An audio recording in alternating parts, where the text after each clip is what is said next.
Happy Monday, everyone. Happy Monday, everybody.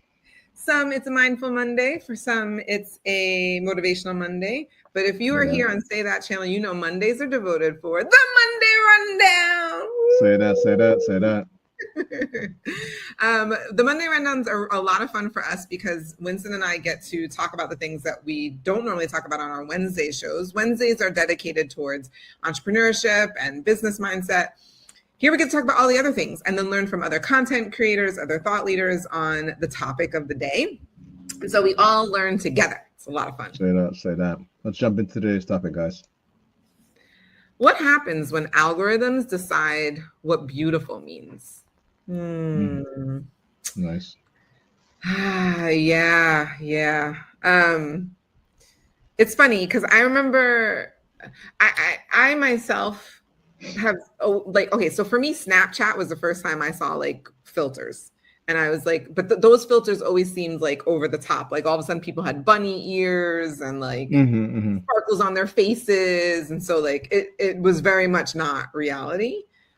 But now, right, like I'm very much aware and use some of the Instagram filters, which to me, again, I stay away from the ones that seem over the top, but I do choose the ones that look more natural. It's basically like putting foundation on my face. And I've noticed that some of them will make my nose thinner. Some of them will change my jawline. Some of them will like change the way my like eye shape is even. And again, if I notice it, I try not to use that one because eventually people are going to see the real me somewhere. And I don't want it to be so distorted that they're like, well, this isn't Janelle. That's your fake. Yeah. Yeah. So I'm aware of them. And so to me, I'm like, well, if it's like makeup, then I mean, I could be wearing makeup, but I just didn't wear makeup and I used a filter instead. So could makeup also be, in that same category of like creating a beauty standard? And I think so. But that's me, right? There are other people that are all for changing jawline, eye shape, nose, all of that. And who I agree. If the only way that you think you look good is by changing those like dimensions to your face, I can imagine anytime you see yourself without that filter on, you're always going to think that you look subpar, and dare I even say ugly, and that's not good for anyone's self-esteem. So those are my thoughts. It could be harmful. It could be, and there's a lot of data to say that it has been harmful. Oh, okay. I actually, and I feel like you've already touched on a lot of the areas I was going to go, in the sense of I don't think this is a new debate, because all those things you mentioned, makeup has been scrutinized in this way, plastic surgery, you kind of touched on it in a sense. I remember I used to have clients that would talk about getting Botox or facelifts and things like that. And so these things I think are all in that same space, because those people who took, and it wasn't just women, people who took advantage of those services, I think have already or are already being inundated by, whether it's magazines, TV, or something that's having them question how they look and how that look translates to whatever space that they're in, whether it's maybe just for their own self. My own mom, I remember my mom had a gap in her tooth growing up, and she would talk about how it made her self-conscious when she was giving speeches at her job, and how she went and got she replaced her I don't know the set of teeth, but she replaced her teeth to help with that. And I remember at one point, I guess, judging it, and then just realizing that we all do this in some area. A lot of my motivation for fitness is not health, I'll be honest. Maybe as I'm getting a little more mature, starting to understand certain dynamics, but realistically it's almost always been vanity driven. It's like, I want to look in shape, I want to look a certain way because it helps me, so on and so on and so on. So I think this question of how the algorithm might now be determining that, I don't know what the algorithms that were determining makeup decisions for people in the past. I don't know why a woman got or found value from having her cheeks highlighted or whatever the other areas that makeup help, or why actors have used makeup in movies, male and female. So whatever those things are that have been driving this whole idea of what beauty means in general.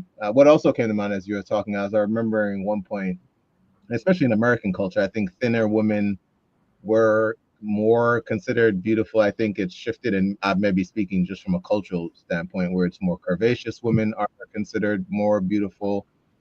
There's limits within that, I'm assuming, as well. But I think I've also seen over the last few years, for sure, like in terms of body,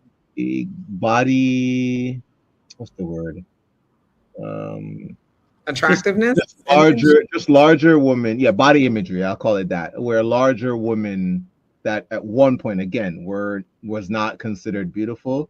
I've seen stars, Lizzo, some other heavier set, and those women are being considered beautiful or doing things to be considered beautiful. They have lingerie for that. So I don't think anything different is going to happen, in the sense that we're all having to find what beauty is for ourselves, and love of self is what a lot of this is around to me, and so hopefully it doesn't get so skewed that people are questioning themselves or having to use filters, and it outweighs their own value in themselves, or their own, the way they choose to look at themselves. Because I agree with you, I think some of that stuff it's okay.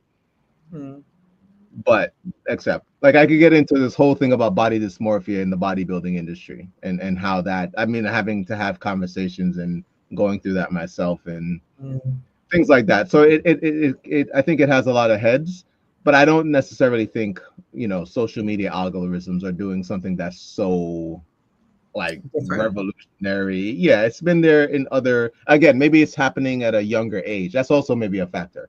I think it's probably hitting kids now, because at some point, I don't think, maybe outside of beauty competitions, I don't think little girls or little boys are being put makeup on, or really cared about. Now with filters, I'm sure with filters, the kids are on social media, maybe it's starting to hit them a little and early. That's what the data is showing.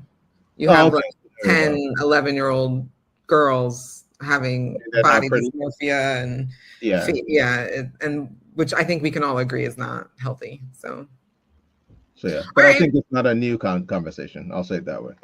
Sure, fair, yes. So it is not just us. As you guys know, we love to look to other thought leaders and content creators on this. And we found a TED Talk that we think will really help to break this down. So I'm really excited to hear what the TED Talk is going to say. All right, let's jump into it.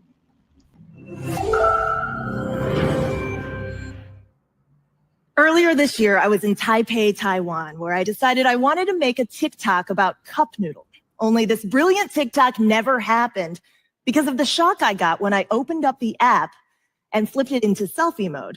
The face looking back at me was a face, but not exactly my face. A whole array of beauty filters had automatically worked me over, and I could not turn them off. There was so much going on here: skin smoothing, skin lightening, teeth whitening, nose narrowing, bigger eyes, and it gave me a thinner, softer jawline.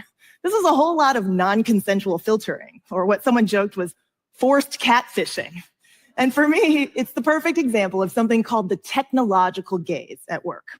What is it? Well, women have had to play to the male gaze forever. You know what that is. But the technological gaze describes an algorithmically driven perspective that we learn to internalize, perform for, and optimize for. And then by taking in all our data, the machines learn to perform us in an endless feedback loop. We learn it so young. An estimated 80% of 13-year-old girls in America have already used filters or some kind of editing to alter their appearance online. And these days, the filters are hyper-realistic because they tend to be AI generated.